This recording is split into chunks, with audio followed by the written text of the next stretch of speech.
Voilà, mesdames, messieurs, ça fait plusieurs heures que je me gratte la tête pour savoir comment je vais faire pour clore cette conférence, compte tenu de la qualité des différentes interventions qui ont été faites. Et je tiens ici à saluer cette qualité, à remercier tous les intervenants d'avoir exprimé leur point de vue. On peut ne pas être d'accord avec certains éléments, mais je pense que c'est aussi le but de cette conférence, d'apporter des éclairages croisés qui permettent à chacun de se forger des opinions. En plus de ça, je sais que beaucoup ont soif, voire faim, donc rassurez-vous, j'ai que le slide à vous présenter. Donc, trêve de plaisanterie, donc j'aimerais juste essayer de nouer la gerbe de l'ensemble des propos qui ont été tenus. Et finalement, je pense que tout gravite autour de cette notion de collaboration, autour de cette notion de partage, autour de cette notion, comme l'a dit le diviseur Meyer, d'interopérabilité. Et je pense qu'on est maintenant face à véritablement une modification des paradigmes de base dans la production de la sécurité dans le cadre des grandes manifestations. Et je suis sûr que tout le monde a compris trop de sécuritaires tuent la sécurité, tout comme pas assez de sécurité. Évidemment, vous en avez vu les conséquences dans un certain nombre d'exemples. Alors, je pense que tous les outils existent, toutes les méthodologies, on les applique, on les pratique. On essaye d'agir dans cette notion d'interopérabilité, de collaboration. Il ne faut pas se le cacher, c'est difficile dans la mesure où il y a encore une culture métier extrêmement forte et parfois des visions tubulaires qui conduisent à des raisonnements isolés, pour ne pas dire isolationnistes, qui nous conduisent parfois à devoir agir avec un peu d'autorité. Personne n'a fait mention de cette notion-là dans tous les exposés. C'est qu'à un moment donné, il y a des responsables qui doivent trancher et qui doivent décider, même dans la phase de planification. Je pense que tout le monde a aussi compris, on doit trouver des solutions partagées. Elles sont multidimensionnelles, multifactorielles.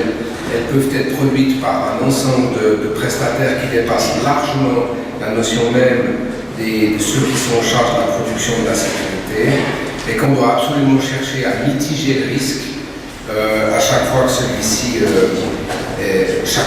est possible.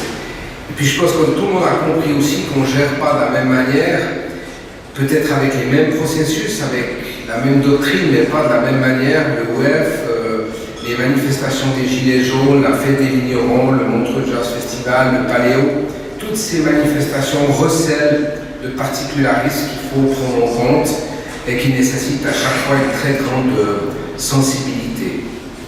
Je pense que la fête des vignerons est un exemple hautement complexe.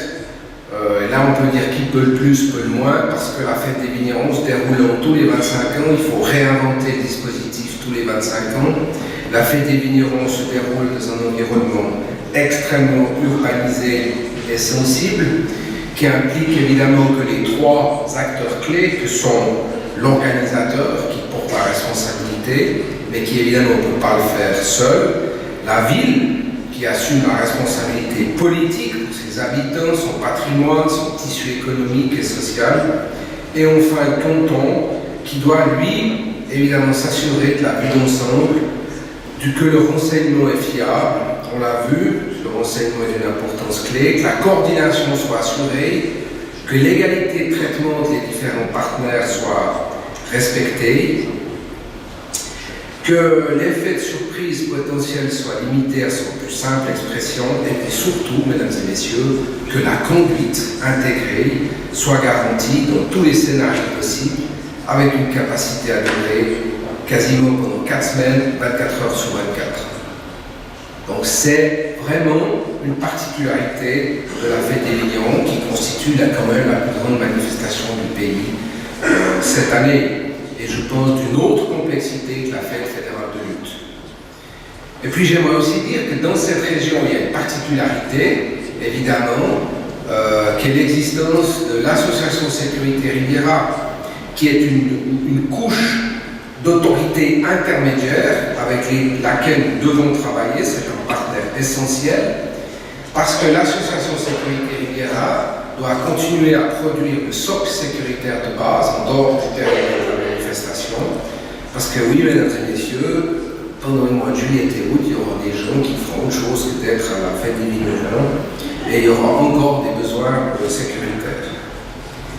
Puis personne n'a parlé d'une thématique qui me paraît extrêmement complexe et qui personnellement me cause quelques cheveux gris, même si j'ai plus beaucoup de place pour en mettre. C'est la question du coût. Personne n'a abordé le coût des dispositifs sécuritaires. Et personne, subséquemment, n'a abordé la question du financement. Qui paye? Quelle est la part de financement de la collectivité publique? Quelle est la part de financement de l'organisateur? Et là, il y a des changements de paradigme fondamentaux qui sont intervenus depuis la dernière fête des Vignerons, avec des éléments qui n'existaient tout simplement pas lors de l'édition 1999. Et puis là, il ne faut pas tomber dans le piège. Très souvent, on le fait dans notre pays, qui est quand même un peu un pays d'épicier dans ce domaine-là, c'est-à-dire de fixer une enveloppe budgétaire, puis ensuite de définir dans cette enveloppe qu'est-ce qu'on peut faire en termes de dispositifs sécuritaires. Et ça, c'est une hérésie que de suivre intellectuellement ce chemin-là. Vous l'aurez évidemment certainement compris dans les faits, donc dans la réalité, tout ça demande beaucoup d'originalité et d'agilité. Et puis je pense que ce mot agilité, nous devons en 2019 l'appliquer au quotidien. Nous devons concevoir des dispositifs agiles, éviter l'effet tunnel lié à une vision trop métier. Nous devons assurer des dispositifs qui sont adaptables, flexibles, réactifs.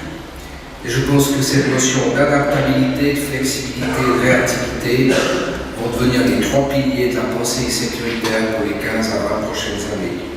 Et mesdames et messieurs, le processus d'amélioration continue. Pendant l'événement, et ça a été dit par M. Hall et par M.